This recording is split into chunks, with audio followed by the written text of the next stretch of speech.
জানাচ্ছি।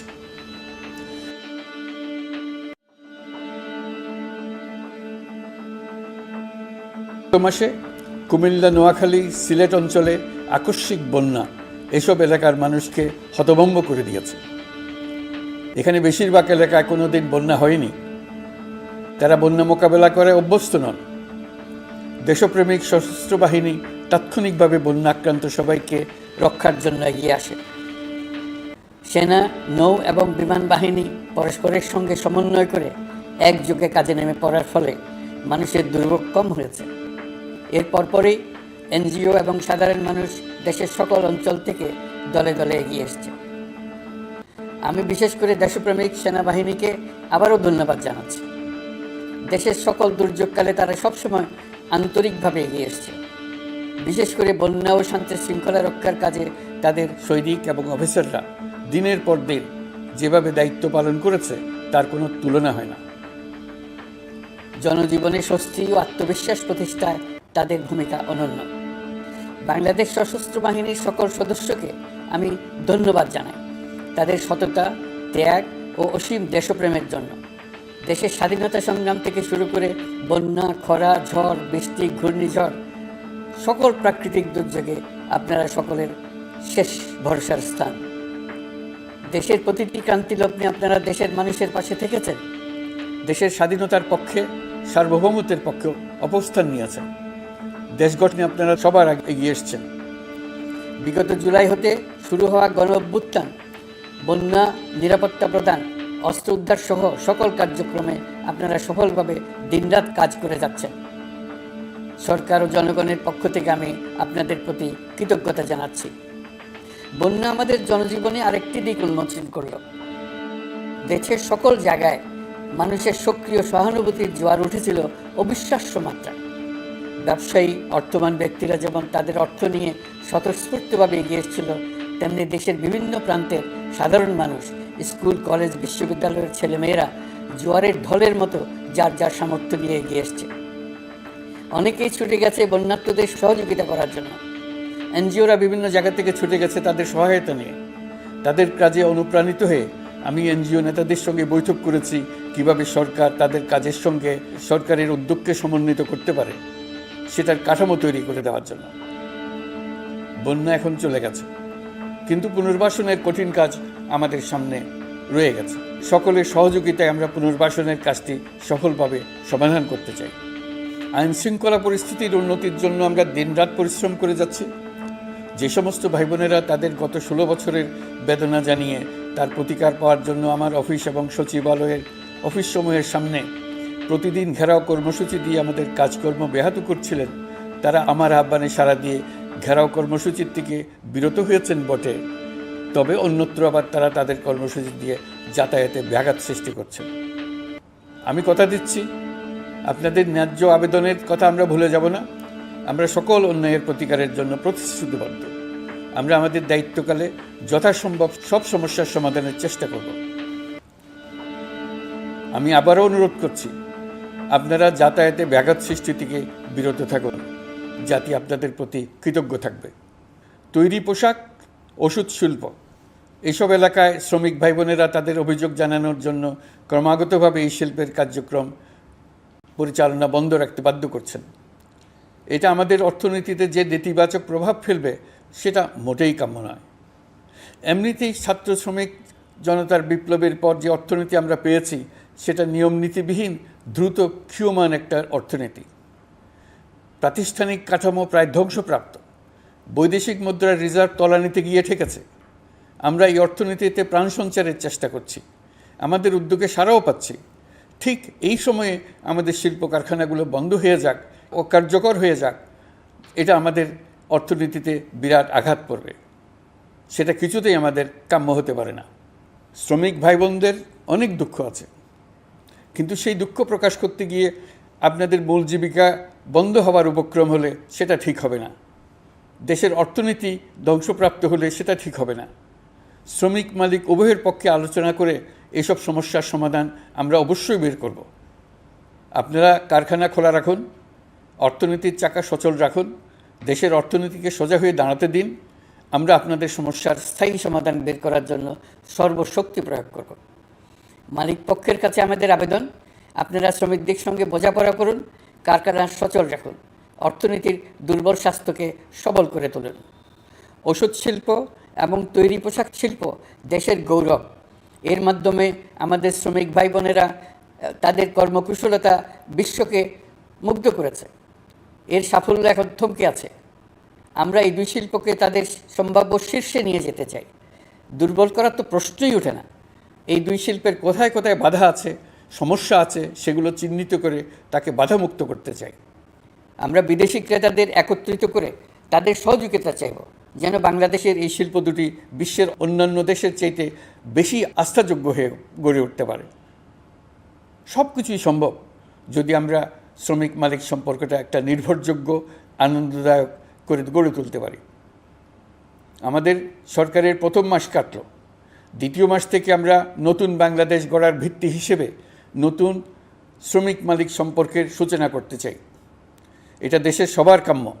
দেশের নতুন প্রজন্ম নির্ভয়ে যেন তাদের ভবিষ্যৎ নিয়ে এগিয়ে যেতে পারে, আমরা সেই লক্ষ্যে কাজ করছি। আমাদের দায়িত্ব অনেক। ন্যায়ভিত্তিক একটা সমাজ গড়ে তোলার জন্য একসাথে অনেকগুলো কাজ আমাদের হাত দিতে হবে। 1 জুলাই থেকে 5 আগস্ট পর্যন্ত ছাত্র জনতার গণ আন্দোলনকে দমন করতে যেসব ফৌজদারি মামলা দায়ের করা হয়েছিল, এর মধ্যে হত্যা মামলা ছাড়া বাকি প্রায় সকল মামলা প্রত্যাহার করা হয়েছে।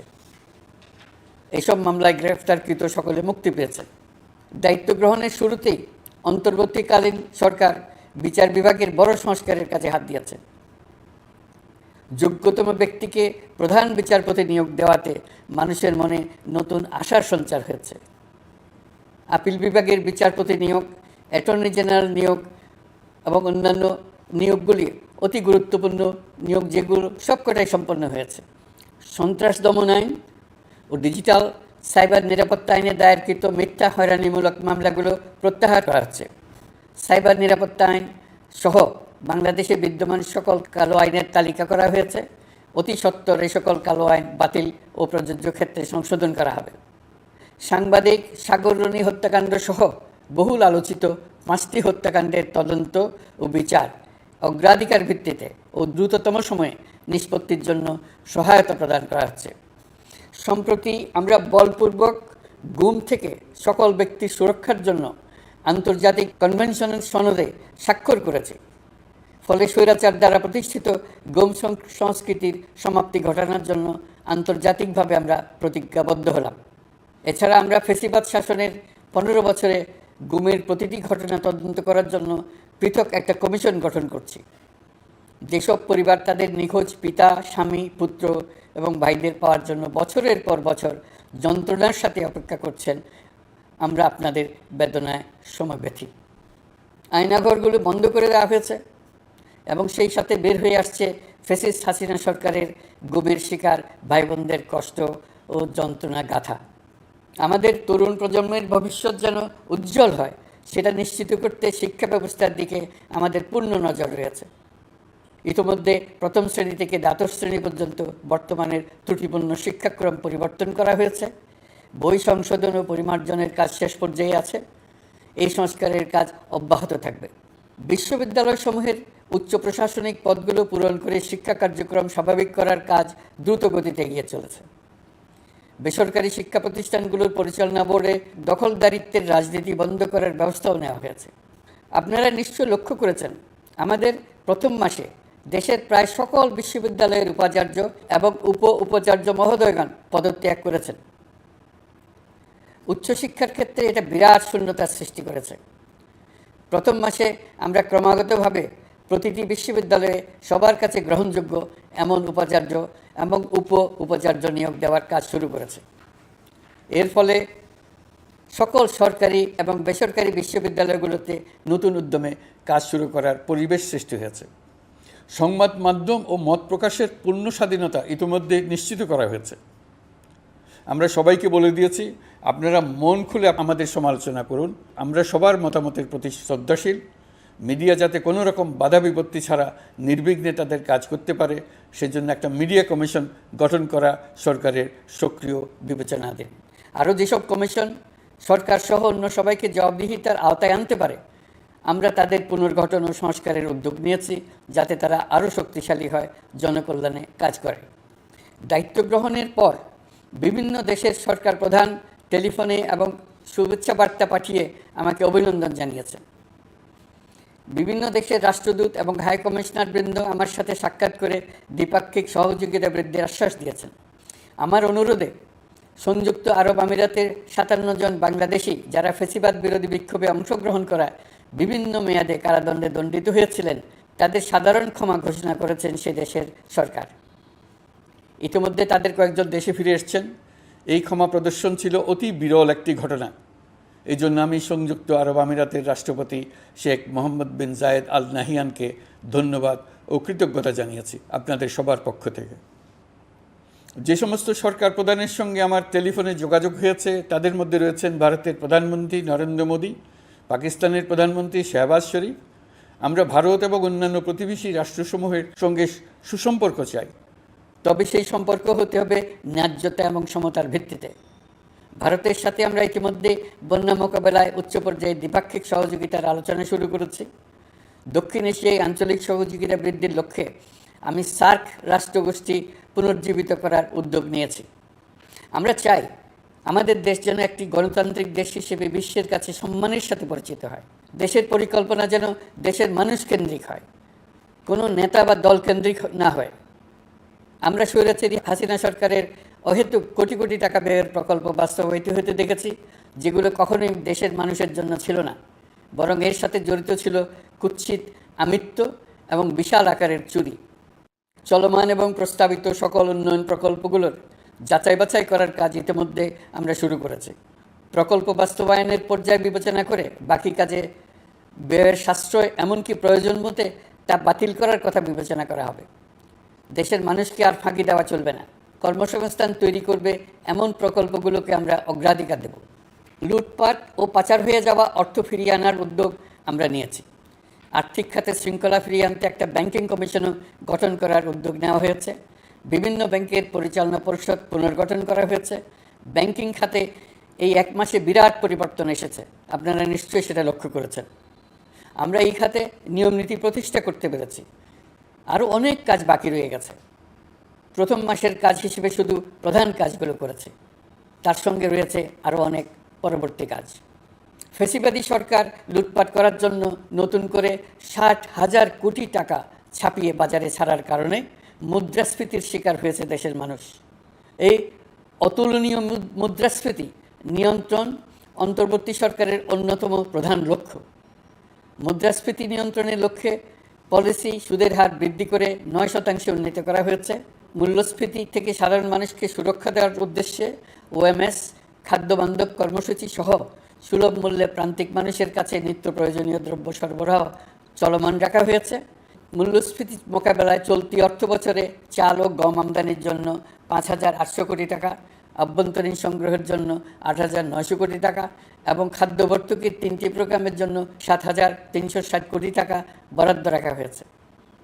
বিভিন্ন স্টেক হোল্ডারের সাথে সভা করে মূল্যস্ফীতি নিয়ন্ত্রণের করণীয়সমূহ চিহ্নিত করা হয়েছে। পরিচালন ও উন্নয়ন ব্যয় যৌক্তিক পরিমাণে হ্রাস করার জন্য কার্যক্রম গ্রহণ করা হয়েছে। কৃষিপণ্য উৎপাদনের জন্য সার আমদানির ক্ষেত্রে প্রয়োজনীয় বৈদেশিক মুদ্রার সরবরাহ নিশ্চিত করার পদক্ষেপ নেওয়া হয়েছে। প্রকৃত চাষিগণ যাতে কৃষি ঋণ পেয়ে থাকেন তা নিশ্চিত করার উদ্যোগ নেওয়ার পাশাপাশি কৃষি ঋণের পরিমাণ বৃদ্ধি করা হয়েছে। মার্কিন ডলারের বিপরীতে টাকার বিনিময় হার স্থিতিশীল রাখার লক্ষ্যে বৈদেশিক মুদ্রার বিনিময় হারকে বাজারভিত্তিক করা হয়েছে। কালো টাকা সাদা করার অনৈতিক অনুমতি বাতিল করা হয়েছে। বৈদেশিক মুদ্রার রিজার্ভ বৃদ্ধি করতে বিভিন্ন উন্নয়ন সহযোগীদের কাছ থেকে বাজেট সাপোর্ট চাওয়া হয়েছে। আন্তর্জাতিক মুদ্রা তহবিল থেকে অতিরিক্ত 3 বিলিয়ন মার্কিন ডলার, বিশ্বব্যাংক থেকে অতিরিক্ত 1 বিলিয়ন ডলার, জাইকা থেকে অতিরিক্ত 1 বিলিয়ন মার্কিন ডলার প্রদানের অনুরোধ করা হয়েছে। রূপপুর পারমাণবিক বিদ্যুৎ কেন্দ্র নির্মাণ প্রকল্পের অগ্রিম অর্থ পরিশোধ এবং বকেয়া পাওনা নিয়ে রাশিয়ান ফেডারেশনের সাথে অর্থ মন্ত্রণালয়ের আলোচনা চলছে। পাইপলাইনে থাকা 48 বিলিয়ন মার্কিন ডলার বৈদেশিক সহায়তা ব্যবহারের উদ্যোগ নেওয়া হয়েছে। মেগা প্রকল্পের নামে লুটপাট বন্ধের পাশাপাশি স্বাস্থ্য ও শিক্ষা খাতে বরাদ্দ বৃদ্ধির পরিকল্পনা গ্রহণ করা হয়েছে। বৈদেশিক মুদ্রার রিজার্ভের উপর চাপ কমানোর লক্ষ্যে রাশিয়া এবং চীন থেকে প্রাপ্ত ঋণের সুদের হার কমানো এবং ঋণের মেয়াদ বৃদ্ধির জন্য অনুরোধ জানানো হয়েছে। সকল উন্নয়ন সহযোগীদের সাথে সম্পর্ক আরও নিবিড় করার উদ্যোগ নেওয়া হয়েছে। সকল অর্থনৈতিক সূচক এবং পরিসংখ্যানের প্রকৃত মান বা সংখ্যা প্রকাশের জন্য নির্দেশনা প্রদান করা হয়েছে।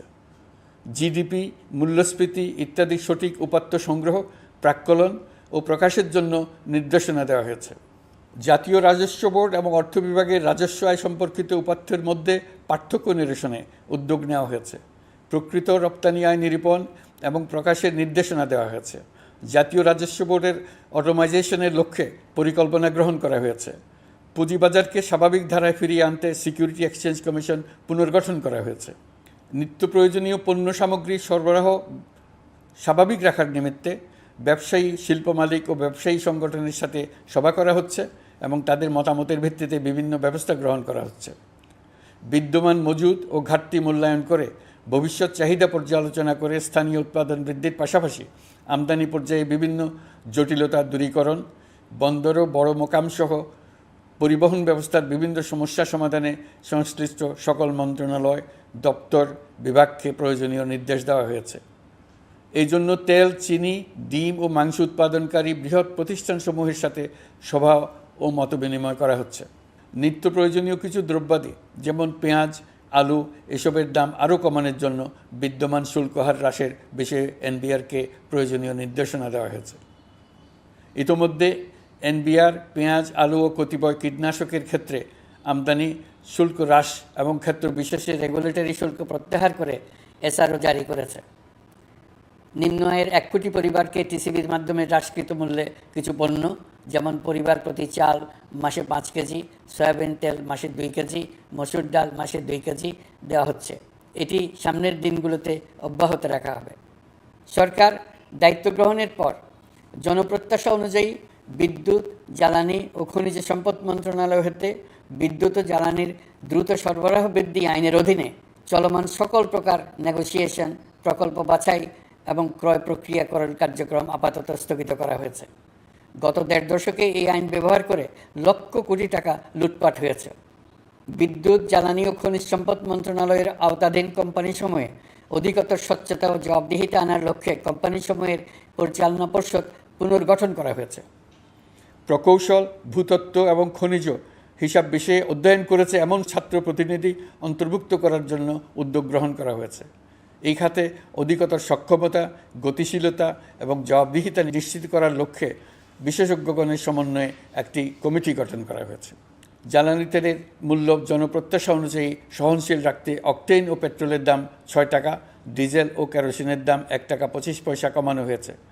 37 দিন বন্ধ থাকার পর গত 25 আগস্ট হতে মিরপুর 10 ও কাজীপাড়া স্টেশন ছাড়া বাকি সব স্টেশনে মেট্রো রেল পুনরায় চালু করা হয়েছে। ভুয়া মুক্তিযোদ্ধাদের চিহ্নিত করার লক্ষ্যে বিশেষ করে মুক্তিযুদ্ধের সময় যাদের বয়স 12.5 বছরের কম ছিল তাদের মুক্তিযুদ্ধ তালিকা হতে বাতিলের জন্য সুপ্রিম কোর্টে লিভ টু আপিলের পদক্ষেপ গ্রহণ করা হয়েছে। মুক্তিযোদ্ধা কল্যাণ ট্রাস্টের আওতাধীন বেদখলকৃত স্থাবর সম্পত্তি উদ্ধারে প্রয়োজনীয় ব্যবস্থা গ্রহণ করা হয়েছে। গৃহায়ন ও গণপূর্ত মন্ত্রণালয় কর্তৃক গৃহীত বরিশাল, রংপুর, ময়মনসিংহ উন্নয়ন কর্তৃপক্ষ আইন এর খসড়া তৈরির কার্যক্রম নেওয়া হয়েছে। পূর্বাচল নতুন শহর প্রকল্প, ঢাকার আশেপাশে স্যাটেলাইট সিটি নির্মাণের রোডম্যাপ চূড়ান্তকরণের উদ্যোগ নেওয়া হয়েছে। বিধি বহির্ভূত প্রদত্ত প্লট ও ফ্ল্যাটের বরাদ্দ বাতিলের উদ্যোগ নেওয়া হয়েছে। প্রিয় দেশবাসী, আমাদের সন্তানদের জন্য একটি গণতান্ত্রিক বাংলাদেশের রূপরেখা তৈরি করতে আমরা দৃঢ় প্রতিজ্ঞ। আর যেন আমাদের কোনো স্বৈরাচারের হাতে পড়তে না হয়। আমরা যাতে বলতে পারি আমরা একটি গণতান্ত্রিক দেশে বসবাস করি। আমরা যাতে সকলেই দাবি করতে পারি যে এই দেশটি আমাদের। আমরা সেই লক্ষ্যেই কাজ করছি। কেউ আইন নিজের হাতে তুলে নেবেন না। আইন নিজের হাতে তুলে নিয়ে কেউ সমাজে বিশৃঙ্খল পরিবেশ সৃষ্টি করলে আমরা তাকে অবশ্যই শাস্তির আওতায় নিয়ে আসব। আমরা একটি সাম্প্রদায়িক সম্প্রীতির দেশ। ধর্মীয় সম্প্রীতি বিনষ্ট হয় এমন কোনো কাজ কেউ কোনোভাবেই করবেন না। অতীতে শুধুমাত্র আওয়ামী মতাদর্শী না হওয়ার কারণে 28তম থেকে 42তম বিসিএস পর্যন্ত বিপিএসসি কর্তৃক সুপারিশকৃত অনেক প্রার্থী নিয়োগ বঞ্চিত হয়েছেন। 8ই আগস্ট পরবর্তী সময়ে এর মধ্যে এদের 259 জনকে নিয়োগ দেওয়া হয়েছে। মাঠ প্রশাসনকে জনবান্ধব এবং দুর্নীতিমুক্ত জবাবদিহিমূলকভাবে গড়ে তোলার জন্য সব ধরনের উদ্যোগ নেওয়া হয়েছে। সরকারি কর্মচারীদের বাধ্যতামূলকভাবে সম্পদ বিবরণী দাখিলের নির্দেশ দেওয়া হয়েছে এবং এটা প্রতি বছর তাদেরকে করতে হবে। ধ্বংস হয়ে পড়া একটা জনপ্রশাসনকে নিয়ে যাত্রা শুরু করেছি। মন্ত্রণালয়গুলোর উচ্চতম পদে যারা নিয়োজিত ছিলেন তারা অনেকে দায়িত্ব ছেড়ে চলে গেছেন, কিংবা পদে থাকলেও সহকর্মীদের চাপের মুখে কাজ করতে পারছিলেন না, বাধ্য হয়ে পদত্যাগ করেছেন। আর যারা 16 বছরের স্বৈরাচারী শাসনের আমলে পদত্যাগে বাধ্য হয়েছিলেন কিংবা দায়িত্ববিহীন অবস্থায় একই পদে থেকে বাধ্য হয়েছেন, তাদের সবার কথা বিবেচনা নিয়ে জনপ্রশাসনকে নতুন করে দাঁড় করানোই ছিল আমাদের প্রথম মাসে কঠিনতম সময়। আবার সকল সমস্যার সমাধান করে একটি নতুন জনপ্রশাসন কাঠামো দাঁড় করাতে পেরেছি, এটাই আমাদের প্রথম মাসের সবচাইতে বড় অর্জন। আমার বিশ্বাস এই জনপ্রশাসন জনগণের ইচ্ছা পূরণে সর্বোচ্চ অবদান রাখতে পারবে। অতি স্বল্প জনবল নিয়ে দাপ্তরিক কার্যক্রম শুরু করা হলেও প্রথম দিকে বিভিন্ন মন্ত্রণালয় ও বিভাগ থেকে পাঠানো বিবিধ প্রস্তাব দ্রুত গতিতে এবং আইনগত সমস্ত বাধ্যবাধকতা মেনে সিদ্ধান্ত নেওয়া হয়েছে। গত এক মাসে বিভিন্ন মন্ত্রণালয় ও বিভাগ 198টি অতি গুরুত্বপূর্ণ বিষয়ে সিদ্ধান্ত নিয়েছে। জনপ্রশাসনের 135 জন অতিরিক্ত সচিব, 227 জন যুগ্ম সচিব এবং 120 জন উপসচিবকে পদোন্নতি প্রদান করা হয়েছে। 59টি জেলা প্রশাসককে প্রত্যাহার করা হয়েছে এবং নতুন 59 জন জেলা প্রশাসককে নিয়োগ দেওয়া হয়েছে। 67 জন কর্মকর্তার চুক্তিভিত্তিক নিয়োগ বাতিল করা হয়েছে। 10 জন যুগ্ম সচিব, 8 জন অতিরিক্ত সচিব, 6 জন সচিবকে ওএসডি করা হয়েছে। বাংলাদেশ পুলিশের 80 জন ডিআইজি, 30 জন পুলিশ সুপার সহ 110 জনকে পদোন্নতি প্রদান করা হয়েছে। 1 জন ডিআইজি, 1 জন এডিশনাল ডিআইজি, 4 জন পুলিশ সুপারকে চাকরিতে পুনর্বহাল করা হয়েছে। আইজিপি সহ 10 জন অতিরিক্ত আইজি, 88 জন ডিআইজি, 21 জন এডিশনাল ডিআইজি, 177 জন পুলিশ সুপার সহ মোট 297 জন কর্মকর্তাকে বদলি করা হয়েছে। ছাত্র শ্রমিক জনতার বিপ্লবের মূল লক্ষ্য ছিল গণভবন। এটা ছিল স্বৈরাচারের কেন্দ্রবিন্দু। এই সরকার বিপ্লবের প্রতি সম্মান দেখিয়ে গণভবনকে বিপ্লবের জাদুঘর হিসেবে ঘোষণা দিয়েছে। ছাত্র জনতার ক্ষোভকে স্থায়ীভাবে তুলে ধরার জন্য গণভবনের আর কোনো সংস্কার করা হবে না। ছাত্র জনতার ক্ষোভের মুখে তা যে অবস্থায় দাঁড়িয়েছিল সেই অবস্থায় তাকে রাখা হবে। যেসব মূল্যবান সামগ্রী জনতা নিয়ে গিয়েছিল সেগুলো অনেক ফেরত দিয়ে গেছেন। যারা নিয়ে গিয়েছেন তারা নিজেরাই ফেরত দিয়ে গেছেন। তাদের আমরা দেশবাসীর পক্ষ থেকে ধন্যবাদ জানাচ্ছি। আরও কিছু জিনিস পাওয়া যায়নি। যারা নিয়ে গেছেন তাদের কাছে আমাদের অনুরোধ থাকবে তারা যেন এইসব সামগ্রী ফেরত দিয়ে যান। আমরা উল্লেখ করব এইসব বিক্ষুব্ধ জনতা নিয়ে গিয়েছিল, কিন্তু বিজয়ের পর তারা আবার জাদুঘরের প্রতি সম্মান দেখিয়ে এগুলো ফেরত দিয়ে গিয়েছেন। আমরা নতুন বাংলাদেশকে একটা পরিবেশ বান্ধব এবং জীববৈচিত্র্যময় দেশ হিসেবে গড়ে তোলার উদ্যোগ নিয়েছি। এটি তরুণদের আকাঙ্ক্ষা, আমাদের সবারই আকাঙ্ক্ষা। সেই লক্ষ্যে আমি প্রথমেই একটি ক্ষুদ্র পদক্ষেপ নিয়েছি। আমার বাসভবন এবং সমগ্র সচিবালয়ে প্লাস্টিকের পানির বোতল ব্যবহার নিষিদ্ধ করেছে। ইতিমধ্যে সুপার শপগুলোতে পলিথিনের শপিং ব্যাগ ব্যবহার বন্ধ করার উদ্যোগ নেওয়া হয়েছে। গত কয়েক দশকে যে পরিমাণ নদী দূষণ হয়েছে আমরা তা বন্ধ করার উদ্যোগ নিয়েছি। আমরা সংস্কার চাই। আমাদের একান্ত অনুরোধ, আমাদের উপর যে সংস্কারের গুরু দায়িত্ব দিয়েছেন সেই দায়িত্ব দিয়ে আপনারা দর্শকের গ্যালারিতে চলে যাবেন না। আপনারা আমাদের সঙ্গে থাকুন, আমরা একসঙ্গে সংস্কার করব। এটা আমাদের সবার দায়িত্ব। আপনারা নিজ নিজ জগতে সংস্কার আনুন। একটা জাতির সংস্কার শুধু সরকারের সংস্কার হলে হয় না। আপনি ব্যবসায়ী হলে আপনার ব্যবসায় সংস্কার আনুন। ব্যবসায়ী গোষ্ঠীরা তাদের নিজ নিজ সমিতির মাধ্যমে সংস্কার আনুন। সমিতিতে সংস্কার আনুন। নতুন করে সমিতি গঠনতন্ত্র সংশোধন করুন। আপনি শ্রমিক হলে আপনার ক্ষেত্রে আপনি সংস্কার করুন। আপনি রাজনৈতিক নেতাকর্মী হলে আপনার ক্ষেত্রে সংস্কার করুন।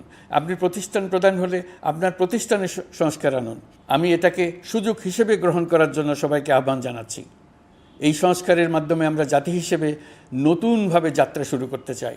আমাদের এই যাত্রা আমাদেরকে পৃথিবীর একটা সম্মানিত জাতি হিসেবে প্রতিষ্ঠিত করুক, এটাই আমাদের সবার কাম্য, এটাই আমাদের সবার লক্ষ্য। গত এক মাসে আমি বেশ কিছু রাজনৈতিক দলের সঙ্গে পৃথকভাবে বসছি, তাদের সঙ্গে মতামত বিনিময় করেছি। তারা আমাদের উৎসাহিত করেছেন, ছাত্র শ্রমিক জনতার বিপ্লবের লক্ষ্যের প্রতি সমর্থন জানিয়েছেন, সংস্কারের কাজে পূর্ণ সহযোগিতার দেওয়ার আশ্বাস দিয়েছেন।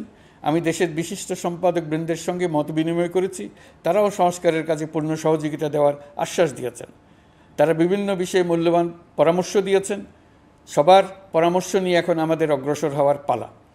আমি বিশিষ্ট ব্যবসায়ীদের সঙ্গে বৈঠক করেছি, তাদের কাছে আমাদের সরকারের লক্ষ্যগুলো ব্যাখ্যা করেছি, তারাও আমাদের লক্ষ্যের সঙ্গে একমত প্রকাশ করেছেন। আপনারা জানেন, ছাত্র শ্রমিক জনতার ঐতিহাসিক জুলাই গণ অভ্যুত্থানের মুখে এবং হাজারো মানুষের আত্মদানের বিনিময়ে বাংলাদেশে ফ্যাসিস্ট সরকারের পতন হয়েছে। এই গণ অভ্যুত্থানের বার্তা ও আকাঙ্ক্ষা বাস্তবায়নের জন্য একটি অভূতপূর্ব সময় ও সুযোগ আমরা এর মধ্য দিয়ে অর্জন করেছি। এর বাস্তবায়ন তথা বাংলাদেশের ফ্যাসিজম বা স্বৈরতান্ত্রিক শাসন পুনরাবৃত্তির আশঙ্কা রোধ এবং জনমালিকানা ভিত্তিক কল্যাণমুখী জনস্বার্থে নিবেদিত একটি রাষ্ট্র ব্যবস্থা প্রবর্তনের লক্ষ্যে কিছু জাতীয় ভিত্তিক সংস্কার সম্পন্ন করা জরুরি হয়ে পড়েছে। উক্ত সংস্কার ভাবনার অন্যতম কেন্দ্রবিন্দু হচ্ছে সুষ্ঠু নির্বাচন ব্যবস্থা, সুশাসন প্রতিষ্ঠা করা। আমরা যেহেতু জনগণের ভোটাধিকার ও জনগণের মালিকানায় বিশ্বাস করি, সেহেতু নির্বাচন ব্যবস্থার উন্নয়নে আমাদের সংস্কার ভাবনায় গুরুত্ব পেয়েছে অধিক। আমরা মনে করি নির্বাচনের নামে সংখ্যাগরিষ্ঠতার একাধিপত্য ও দুঃশাসন মানুষের উপর চাপিয়ে দেওয়া বা এর মাধ্যমে এক ব্যক্তি বা এক পরিবার বা কোনো গোষ্ঠীর কাছে সকল ক্ষমতা কুক্ষিগত করে রাখার কোনো ক্রমেই গ্রহণযোগ্য নয়। এসব আশঙ্কা রোধ করার জন্য নির্বাচনের সাথে সম্পর্কিত নির্বাচন কমিশন সহ অন্যান্য প্রতিষ্ঠানগুলোর সংস্কারের কথা আমরা ভাবছি। নির্বাচন ব্যবস্থার সাথে সম্পর্কিত প্রতিষ্ঠান হিসেবে পুলিশ প্রশাসন, জনপ্রশাসন, বিচার প্রশাসন, দুর্নীতি দমন কমিশন এই 4টি প্রতিষ্ঠানের সংস্কার করা সুষ্ঠু ও অবাধ নির্বাচনের জন্য অপরিহার্য। এসব প্রতিষ্ঠানের সংস্কার জনমালিকানা ভিত্তিক, জবাবদিহিমূলক এবং কল্যাণমূলক রাষ্ট্র ব্যবস্থা প্রতিষ্ঠায়ও অবদান রাখবে বলে আমি বিশ্বাস করি।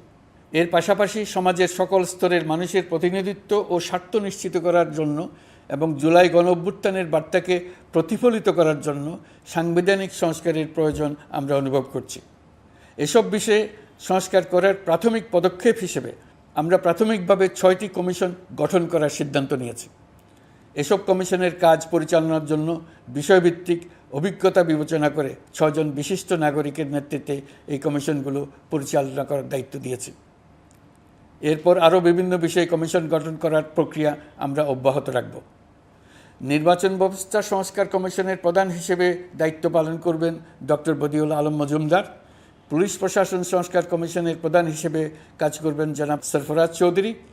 বিচার বিভাগ সংস্কার কমিশনের প্রধান হিসেবে দায়িত্ব পালন করবেন বিচারপতি শাহ আবু নাঈম মমিনুর রহমান। দুর্নীতি দমন সংস্কার কমিশনের প্রধান হিসেবে দায়িত্ব পালন করবেন ডক্টর ইফতেখারুজ্জামান। জনপ্রশাসন সংস্কার কমিশনের প্রধান হিসেবে দায়িত্ব পালন করবেন জনাব আব্দুল মুহিত চৌধুরী। সংবিধান সংস্কার কমিশনের প্রধান হিসেবে দায়িত্ব পালন করবেন ডক্টর শাহদিন মালিক। এসব কমিশনের অন্য সদস্যদের নাম কমিশন প্রধানদের সাথে আলোচনা করে ঠিক করা হবে। কমিশনগুলোর আলোচনা ও পরামর্শ সভায় উপদেষ্টা পরিষদের সদস্য, ছাত্র, শ্রমিক জনতা আন্দোলনের প্রতিনিধি, নাগরিক সমাজ ও রাজনৈতিক দলের প্রতিনিধিরা উপস্থিত থাকবেন। পূর্ণাঙ্গভাবে গঠিত হওয়ার পর কমিশন আনুষ্ঠানিকভাবে তাদের কাজ আগামী 1 অক্টোবর থেকে শুরু করতে পারবে বলে আমি আশা করছি এবং এটি পরবর্তী 3 মাসের মধ্যে সম্পন্ন হবে বলে আমরা ধারণা করছি। কমিশনের রিপোর্টের ভিত্তিতে সরকার পরবর্তী পর্যায়ে প্রধান রাজনৈতিক দলগুলোর সাথে পরামর্শ সভার আয়োজন করবে। চূড়ান্ত পর্যায়ে ছাত্র সমাজ, নাগরিক সমাজ, রাজনৈতিক দলের প্রতিনিধি, সরকারের প্রতিনিধি নিয়ে ব্যাপক ভিত্তিক 3 থেকে 7 দিন ব্যাপী একটি পরামর্শ সভার ভিত্তিতে সংস্কার ভাবনার রূপরেখা চূড়ান্ত করা হবে। এতে এই রূপরেখা কীভাবে বাস্তবায়ন হবে তার একটি ধারণাও দেওয়া হবে। এই আয়োজন জুলাই গণ অভ্যুত্থানের বার্তা বাস্তবায়ন ও রাষ্ট্র পুনর্নির্মাণ তাগিদের ঐক্যবন্ধনে গোটা জাতিকে শক্তিশালী ও আশাবাদী করে তুলবে বলে আমাদের বিশ্বাস। প্রিয় দেশবাসী, আমাদের সামনে অনেক কাজ, সবাই মিলে একই লক্ষ্যে আমরা অগ্রসর হতে চাই। আমাদের মধ্যে, বিশেষ করে আমাদের নতুন প্রজন্মের মধ্যে যে সুপ্ত প্রতিভা লুকিয়ে আছে, সেটা যেন বিনা বাধায় রাষ্ট্রের এবং সমাজের সহযোগিতায় প্রকাশ করতে পারি, সেই সুযোগের কাঠামো তৈরি করতে চাই। সকলে মিলে আমাদের পরিবারের প্রতিটি সদস্যকে, সে ঝাড়ুদার হোক, ছাত্র হোক, শিক্ষক হোক, যে কোনো ধর্মের হোক, সবার সমান অধিকার নিশ্চিত করতে চাই। এই হলো আমাদের সংস্কারের মূল লক্ষ্য। আসুন ছাত্র শ্রমিক জনতার এই বিপ্লবের লক্ষ্যকে আমরা দ্রুত বাস্তবায়ন করি। আমাদের প্রথম মাসে আমরা যেই গতিতে, যে উদ্যম নিয়ে কাজ এগিয়ে নিয়ে যাওয়ার কথা চিন্তা করেছিলাম, সেটা হয়তো করতে পারিনি বাস্তব অবস্থার পরিপ্রেক্ষিতে। দেশের আইনশৃঙ্খলা পরিস্থিতি স্বাভাবিক রাখা গেলে আশা করি আমরা আমাদের গতি অনেক বাড়াতে পারব।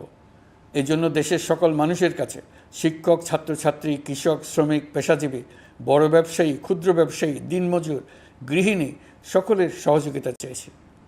আমাদের কাজ বড় কঠিন, কিন্তু জাতি হিসেবে এবার ব্যর্থ হওয়ার কোনো অবকাশ আমাদের নেই। আমাদেরকে সফল হতেই হবে। এই সাফল্য আপনাদের কারণেই আসবে, আপনার সহযোগিতার কারণেই আসবে। আমাদের